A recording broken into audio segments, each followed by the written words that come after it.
¿Cómo escoger a tu gente? Por Ruth Minchul. Capítulo 22. La escala tonal y las artes.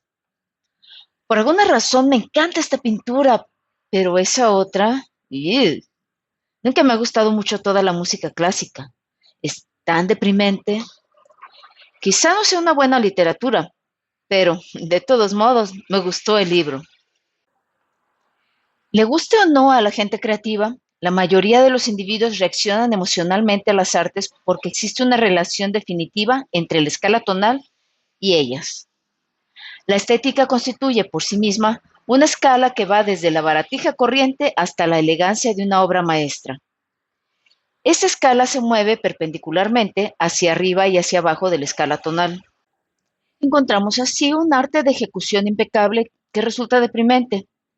Podemos ver inversamente un trabajo feliz y alto en la escala que no es perfecto, estéticamente hablando. Cuando alguien dice, ya sé que se supone que es muy bueno, pero a mí no me llama la atención, lo que está rechazando es el tono emocional de la obra.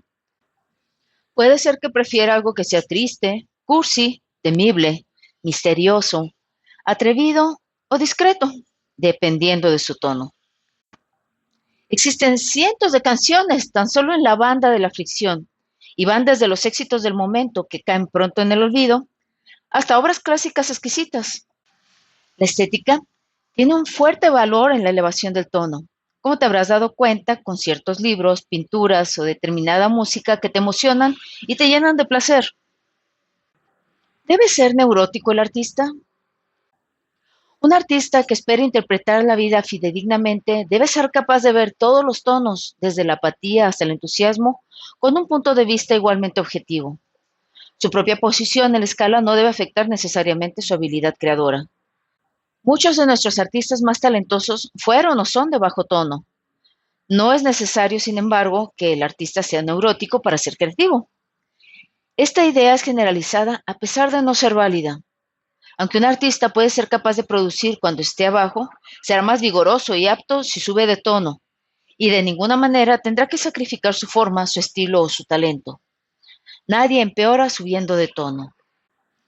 Un buen poeta puede escribir alegremente un poema tan terrible que haga temblar a un hombre fuerte, o puede escribir versos tan felices que hagan reír al desdichado. Un compositor hábil puede escribir música tan encubierta que haga que el sádico se estremezca de deleite, o tan abierta que dé regocijo a las almas más grandes. El artista trabaja con vida y universos. Puede manejar cualquier nivel de comunicación, puede crear cualquier realidad, puede mejorar o inhibir cualquier afinidad. Ronald Howard, La ciencia de la supervivencia. En escena. La escala tonal puede ser útil para el actor, el argumentista o el director. Una actriz que esté haciendo una escena dramática de aflicción la hará con mayor facilidad si comprende todas las características del 0.5, muchas de las cuales podrá manifestar sin palabras, como la expresión, postura, movimientos y retardo de comunicación. Una persona en aflicción está marchita, sus ojos ven hacia abajo, nunca da respuestas rápidas y brillantes. Suspira hondamente. Está tan encerrada en ella misma que es muy difícil que se interese por algo o por alguien. Un buen ejercicio de entrenamiento para un actor o una actriz es tomar algunas líneas y decirlas en todos los tonos de la escala. El escritor. Una incontable cantidad de escritores sobreviven e incluso prosperan sin conocer formalmente la escala tonal. Los mejores, sin embargo, sí usan de hecho este material cuando observan y describen con exactitud la naturaleza humana. Si te dedicas a escribir sobre la gente, real o ficticia, el uso de la escala facilitará tu trabajo y lo hará más convincente. Si todos los escritores políticos e historiadores conocieran la escala tonal, sería de lo más sencillo determinar si cierto personaje famoso fue un gran estadista o un farsante bribón. Hace poco leí un artículo sobre un hombre popular pero discutido. Como se trataba de un hombre bastante influyente, estaba ansiosa de conocer su tono. Desgraciadamente, no pude distinguir si era un 1.1 o un tipo de lo más alto de la escala, porque el escritor introducía su propia emoción con mucha intensidad mediante insinuaciones y una crítica velada sutilmente. Los tipos en hostilidad encubierta hacen esto para quitarle crédito a una persona alta de tono. Cuando terminé el artículo, sabía más sobre el escritor que sobre el tema del artículo. En ocasiones, un escritor dotará a su personaje de un tono alto falso, por admiración o por órdenes del editor. Si se incluyen citas directas, es posible pasar por alto al autor y hacer una evaluación exacta. En su papel. Probablemente, desde que el primer hombre de las cavernas rayó un jeroglífico en la pared, los escritores estudiantes se han visto presionados a mantener sus personajes ficticios dentro de su papel, aunque rara vez se les dice con exactitud cómo lograrlo. Hoy, sin embargo, la mejor interpretación de esta frase tan mal definida se comprende con el uso de la escala tonal. Una vez seleccionado el tono crónico de un personaje ficticio, puedes mantenerlo en su papel sosteniendo esa emoción hasta que su argumento presente una situación que justifique un ascenso o una caída en el tono. Mientras que esto sucede, puedes predecir las reacciones de tu personaje. Cuando se vea amenazado, será valiente, obstinado, cobarde o estará tan abajo que no se dé cuenta de la amenaza. ¿Será honesto cuando se enfrente a una tentación? ¿Será apreciado o no? ¿Animará a los demás o los deprimirá con su presencia? Podrás mostrar al borracho del pueblo amable o peleonero bajo la influencia del alcohol. Si lo pones sobrio, deberás colocarlo en apatía, lento y melancólico. La prostituta en enojo, como la que personifica Barbara Streisand en la película El búho y la gatita, tiene las mismas características de 1.5 que el rudo general del ejército. Los personajes pueden ser ricos, pobres, nauseabundamente intelectuales, tontos de corazón, puritanos, agradablemente morales, agradablemente inmorales o definitivamente corrientes. Pueden ser distinguidos o andrajosos. Pueden ser miembros de una tribu india o del círculo social de Nueva York. Pero si el tono es constante, podrás reconocerlo tanto la debutante del jet set como la agotada ama de casa de Villa Chica. Ambas dirán, ah, mira, conozco a alguien igualito a ese tipo. Algunos personajes famosos. Una agradable forma de practicar la escala tonal consiste en detectar gente, real o imaginaria, en libros, artículos, películas y obras teatrales. Veamos unos cuantos para ejercitar. Aquella criatura escurridiza y famosa, Long John Silver de la Isla del Tesoro, era definitivamente un 1.1, como lo evidencian sus engaños perversos y su sonriente apariencia. Hamlet se mueve por la escala, pero cuando expresa su famoso ser o no ser, está en la indecisión de aflicción. Su tío el rey es ejemplo del supresivo 1.1 con su necrofilia perversa que produce la muerte de todos los que le rodean. En La máquina del amor, Jacqueline Susann muestra en Robin Stone a una persona en no compasión. En la obra Pigmalión, George Bernard Shaw presenta también una persona en no compasión, que es Henry Higgins. Lisa Doolittle, enojadiza y abierta, está principalmente en antagonismo, con ocasionales berrinches de enojo. La falta de compasión de Higgins se manifiesta en su total incapacidad para percibir o admitir los sentimientos de Lisa, aunque en ocasiones usa el talento engañador del 1.1 o pierde los estribos. Después de una prolongada exposición mutua, Shaw asienta la relación, convincentemente, en el término medio 1.5. Ella monta en cólera a la menor provocación o incluso sin provocación alguna. Él estalla e intimida, da órdenes con arrogancia. En El hombre pequeño, Thomas Berger bosqueja a una enfermera en 1.1 con unas cuantas frases concisas, corpulenta, entrometida y maliciosa. Una de esas personas que da rienda suelta a su propio código moral como lo haría un bebedor con su sed. Y llegó incluso a dejar caer ciertas implicaciones. Una mujer más sensible habría tomado mi murmullo como una desaprobación suficiente, pero la señora Burr era inmune a toda sutileza. En El padrino de Mario Puzo encontramos el nivel tonal del crimen organizado, de 1.1 a 1.5. El padrino mismo, incompasivo con frecuencia y enojado ocasionalmente, operaba principalmente en 1.1. Somos gente razonable. Pero bajo esa amabilidad simulada, había el conocimiento mutuo de que cualquier persona que no cumpliera lo acordado sería sencillamente eliminada. Sus poses frecuentes de sentimentalismo y bondad eran tan solo artificios de 1.1 para obtener el control sobre los demás. A pesar de su aparente amor a la familia, sus actividades la colocaban bajo una amenaza constante, tanto de la ley como de las familias rivales del bajo mundo. Vemos aquí también el ego exaltado del 1.1 cuando exige el respeto absoluto de sus subordinados, afirmando constantemente su, entre comillas, honra, mientras se entregaba a la deslealtad encubierta, al engaño y la traición. Kurt Vonnegut, en Matadero 5, describe brillantemente la apatía en su antihéroe, divertido y lastimero Billy Pilgrim. Volumen. El escritor puede también utilizar de manera excelente y realista el volumen del tono. Algunos personajes sobresalen notablemente mientras que otros se quedan en la oscuridad, no interviniendo demasiado en el relato, como ocurre en nuestras vidas. Vemos al 1.1 que es divertido y agradable, un galán encantador y aniñado al que se le perdona todo por lo general. Por supuesto, no es leal ni ético. Algunas de sus bromas tendrán un aguijón sutil, no sostendrá sus acuerdos, no persistirá en una tarea, cargará con todas las características del 1.1, pero su encanto lo hará aceptable socialmente, siempre y cuando no se tenga que depender mucho de él. Este es el 1.1 del lado bajo elaborado con sutileza. Por otra parte, nos encontramos a un 1.1 con su volumen al máximo, y aunque seguirá usando su sonrisa plástica, estará dedicado con tanta perversidad a la destrucción que no dejará más que lágrimas y frustración a su paso. La única diferencia entre estos dos tipos es el volumen. Una persona en apatía puede ser prácticamente invisible, en tanto que otra se sentará en un rincón sin decir nada, pero impregnando la habitación con una desesperanza abrumadora y sofocante. Realismo contra romanticismo. Durante una buena cantidad de años hemos recibido los bombardeos de un nivel de creatividad llamado realismo. La vida, para esta corriente, es un bote de basura.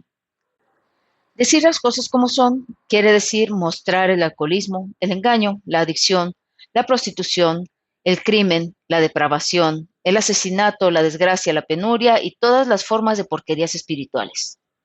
El realismo honesto nos muestra las rosas del jardín al igual que la basura del callejón. Siempre hay por ahí alguien que aprecie cada tono de la literatura. Sin embargo, a ningún escritor le haría daño darse cuenta de la popularidad que gozan los invulnerables altos de tono. Sherlock Holmes, James Bond, Tarzán, Superman, el llanero solitario y todos los héroes que pueden disparar con los ojos cerrados y dar siempre en el blanco. Creer en el superhombre produce placer y el hombre, no importa qué tan mundana sea su condición, jamás se cansa de esta invencibilidad. La literatura alta de tono no tiene que ser necesariamente feliz en todo momento. Historia de amor, de Eric Segal, es un ejemplo excelente de un relato alto en la escala que trata de una pareja que se conoce en un nivel de antagonismo mutuo y al enamorarse, sube de tono hasta llegar a una relación deliciosamente burlona, pero con mucho sentido. La tragedia, que aparece en la última quinta parte del libro, representa la manera en que la gente alta de tono reaccionaría ante estas circunstancias. Los críticos de esta obra caen en dos categorías, en pro o en contra. Nadie aparentemente permanece indiferente. Segal maneja con agudeza las reacciones emocionales, así que tanto los lectores altos de tono como los bajos de tono se conmueven profundamente con este libro lacrimógeno. En la batalla de los críticos, sin embargo, el primer tiro fue disparado por los 1.2, no compasión, que se atreve a dejar que alguien haga vibrar así las atrofiadas cuerdas de su corazón. Así que contraataca poniéndole despectivamente a la obra etiqueta de romanticismo.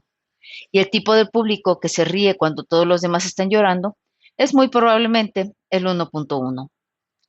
Si Segal examinara de cerca a los que atacan a su libro con mayor saña, los encontraría en el 1.1 o en el 1.2 de la escala. Están guardando sus alabanzas para el arte de tono bajo, que contribuirá más a la degradación y a la destrucción de la raza humana. El punto decisivo. La mayoría de los argumentos necesitan al menos un punto decisivo que aumente el interés y produzca el final deseado. El pobre granujilla se vuelve honesto. El criminal insensible decide reformarse. El esposo desvergonzado se da cuenta de que, después de todo, ama a su mujer. La gente, en efecto, toma decisiones importantes que cambian el rumbo de su vida, pero los escritores cometen más errores en este recurso que en cualquier otro, haciendo que sus personajes se salgan de su papel. Cuando una persona experimenta, genera o presencia un trastorno grave, una pérdida o un malentendido, muy probablemente tomará una decisión que hará cambiar el curso de su existencia. pero su elección en ese momento será baja de tono. Cuando cae un tono bajo, es imposible que tome una decisión alta de tono o que decida ser un individuo en la cima. Cualquier decisión que se tome durante un trastorno bajo de tono será una decisión baja de tono, ideada con el fin de evitar que ocurran de nuevo esas circunstancias. Durante momentos como estos, en los que existe una profunda depresión, es cuando la persona decide tener menos afinidad por el hombre. Dice cosas como, nunca voy a amar de nuevo. Tiene menos acuerdo. No se puede confiar en nadie. Menos comunicación. No me volverán a ver hablar. Es en esos momentos en los que se decide dejar la escuela, abandonar la ciudad, emborracharse, nunca confiar en una mujer, nunca creer en nadie, nunca decir la verdad o nunca tratar de ayudar a alguien. Digamos que el rudo asesino de no compasión le dispara a un policía, pero falla su puntería y hiere a una niñita. Inmediatamente sufre el remordimiento y trata de reparar el daño prodigando regalos y dinero a la niña y a su familia. La sociedad puede considerarlo ahora como un hombre bueno, pero el escritor debe darse cuenta que el tipo se encuentra en propiciación y el resto de su comportamiento deberá conformarse a su tono. Seguirá siendo poco ético, débil e ineficaz. Si quieres que tu personaje se haga bueno, debes fijar las circunstancias que lo subirán de tono. Después de dar una conferencia en California, un joven escritor vino a mí y me dijo, acabo de aprender esto de la escala tonal. Estoy escribiendo una nueva obra de teatro que está casi terminada y descubrí que mi heroína es una persona en aflicción. No quiero terminar la obra dejándola en ese nivel, pero si cambio su tono completamente, tendría que escribir de nuevo casi todas las escenas. ¿Hay algún medio convincente de subirla antes de terminar mi obra? Sí, le contesté. Muestra un punto decisivo de éxitos en lugar de pérdidas. Déjala triunfar en algo que esté tratando de hacer, quizá abandonando a alguien que la tiene abajo. Una persona que esté en el fondo puede experimentar un resurgimiento formidable ante cualquier victoria mínima. Hacer un pastel que no se desinfle o arrancar un auto que falla. Continué sugiriéndole que subiera su heroína a través de los tonos, enfatizando unos más que otros. Podría comenzar mostrando un interés más fuerte en los demás, luego podría volverse más valiente y estar dispuesta a combatir cualquier cosa que tratara de detenerla. Sigue dándole éxitos y puedes subirla tan alto como quieras. Esto pareció resolver el problema, porque su cara se iluminó como un cohete en el lanzamiento. Sí, sí puedo hacer eso. Caracoles, me acabas de ahorrar 6 meses de trabajo. Dándose cuenta. Cuando presentes un personaje cruel y enojado que experimenta una pérdida desoladora y se da cuenta de que debe volverse bueno, recuerda que esta decisión la hizo en medio de la aflicción. Lo mejor que puedo hacer es cambiar. Es muy doloroso ser como soy. Si insistes en dotarlo del estereotipado corazón de oro, recuerda que en 0.8 y 0.9 de la escala, el corazón está hecho de papilla. Si quieres que un personaje se dé cuenta por sí mismo de que ha sido un cobarde o un inútil y quieres convertirlo en un héroe de la cima de la escala, debes idear una forma de subirlo de tono antes de que él se dé cuenta de eso. La gente es incapaz de confrontar la verdad mientras se encuentra en cualquier tono bajo. En lo más abajo de la escala, el espléndido darse cuenta tiende a ser solo una bonita alucinación. Una persona baja en la escala que esté subiendo tendrá que pasar por el enojo, y este tono constituye un natural punto decisivo. En este momento, el tipo que era cobarde dirá, estoy cansado de jugar al ratón, estoy harto de ser el trapeador de todos, de ahora en adelante voy a ser duro. Una vez que puede enojarse, podrá seguir subiendo. En enojo es donde la persona insiste en una demostración, en una confrontación cara a cara. Al subir una persona por la escala, no trates de pasar por alto el enojo. No sería real. En ocasiones, leemos relatos verídicos sobre gente que experimenta alguna iluminación después de sufrir los momentos más oscuros de su vida. Existen dos explicaciones para este tipo de fenómeno. Cosas como esta pueden ocurrirle a una persona alta de tono que sufre una pérdida y vuelve a saltar a lo alto de la escala, enriquecida por la experiencia. Un hombre en conservatismo sufrió un accidente automovilístico casi fatal. Durante su larga convalecencia se vio tan débil y tan impotente que llegó a pensar en el suicidio. Sin embargo, se las arregló para aferrarse a un rayo de lucidez. Gradualmente recuperó sus fuerzas y volvió a subir a lo alto de la escala. Hoy es mucho más alto de tono que antes. Si saluda a una chica bonita, le da un beso. Cuando despierta y brilla el sol, considera que es un bello día. Si está lloviendo, sigue considerando bello el día. Es menos inhibido y se divierte más. Dice, descubrí lo bueno que es estar vivo. Por otra parte, muchas de las llamadas iluminaciones que nos relatan no son más que una caída hasta la apatía filosófica. El factor decisivo es este. ¿Qué hizo después? ¿Salió y se volvió más eficaz? ¿O desarrolló una filosofía sedentaria sobre el sentido místico de una hoja de hierba? Existe un fenómeno interesante y uniforme que observo con frecuencia. Cuando una persona se interesa repentinamente por alguna explicación mística, oculta o simbólica de las cosas, este interés es una pista segura de que se destruyó alguna de sus ambiciones. Sin palabras, ha resbalado hasta la apacible apatía, en donde se explica todo en base a las estrellas, los números o los símbolos, que tienen una preordinación misteriosa que está fuera de su control. La atmósfera del artista. En el ambiente del criticismo bajo en la escala, no puede ocurrir una actividad alta creadora. El artista debe seleccionar con cuidado la atmósfera en la que trabajará, sus amigos íntimos, sus instructores y sus críticos. Cuanto más éxito tiene un artista, tanto más atraerá a su alrededor a gente baja de tono. Usa una escopeta si es necesario, pero deshazte de esa gente. La persona creadora necesita una mente libre y un medio ambiente pacífico. Si compartes tus sueños con una persona baja de tono, ella te aplastará. Mira a tu alrededor y encontrarás muchos amigos con relatos que nunca escribieron y canciones que nunca se cantaron porque se aliaron con alguien que estaba abajo de 2.0 en la escala y pronto se dieron por vencidos. Sus críticos. Más vale mantenerse escondido un tiempo que pedirle a la persona errónea que critique nuestro trabajo. Con frecuencia, el impulso creador es frágil y el artista que se inicia se desalienta fácilmente si sus creaciones se atacan duramente mientras están germinando. Hasta los escritores experimentados son vulnerables. Un autor conocido le mostró a un amigo un manuscrito inconcluso. El amigo manifestó cierto criticismo y el autor abandonó la obra casi durante un año. Cuando se recuperó lo suficiente y terminó el libro, este se convirtió en un bestseller. El crítico que seleccionas posiblemente sea afamado, tenga las más altas cualidades y use el sello de autoridad concedido por alguna institución eminente. Pero si quieres sobrevivir como artista, usa la posición del tipo de la escala tonal como tu credencial más válida. Aunque este crítico pudiera saber bien su tema, sus comentarios tendrán el color del cristal de su tono. Si está bajo, su intención será pararte. No encontramos debajo de 2.0 nada que pueda llamarse crítica constructiva. Durante un lapso de varios años me he encontrado con toda variedad de maestros de redacción. El de las clases de literatura de la secundaria fue un tipo en aburrimiento cuya crítica literaria consistía en corregir la gramática y la sintaxis. Al no alentar ni desalentar ningún posible talento que hubiera en su clase, era inofensivo. A mi antagónico maestro del curso de composición le encantaba seleccionar una cuestión filosófica para lanzarla a la clase y alentar las discusiones acaloradas. Aunque nos enfrascábamos en muchos y estimulantes pleitos verbales, nada aprendimos sobre el arte de escribir.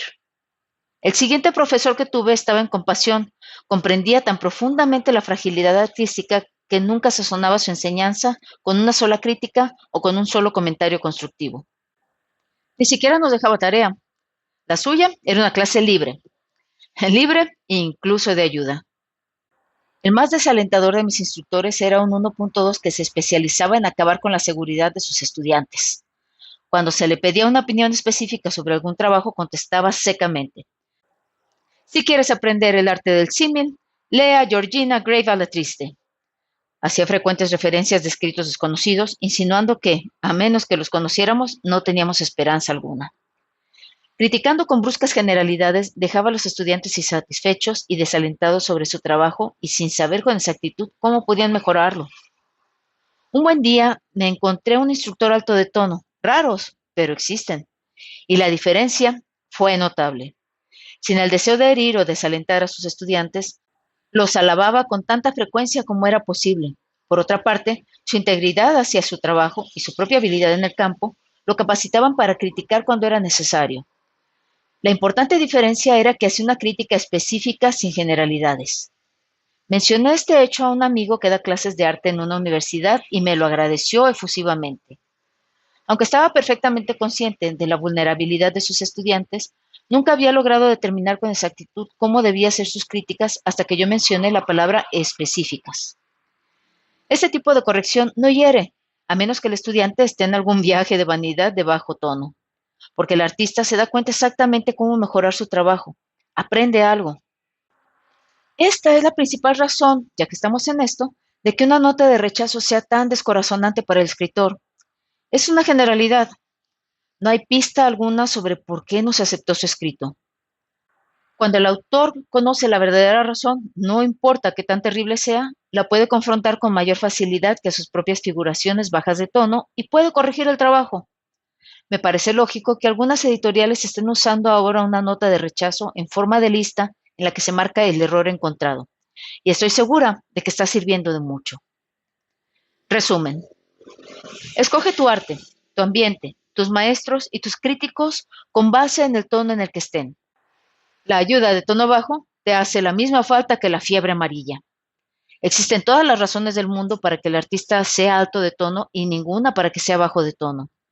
Ron Hubbard asegura que los artistas que utilizan la estupidez y la vulgaridad destruyen la moral de una raza y con ello destruyen a la raza misma. La ciencia de la supervivencia.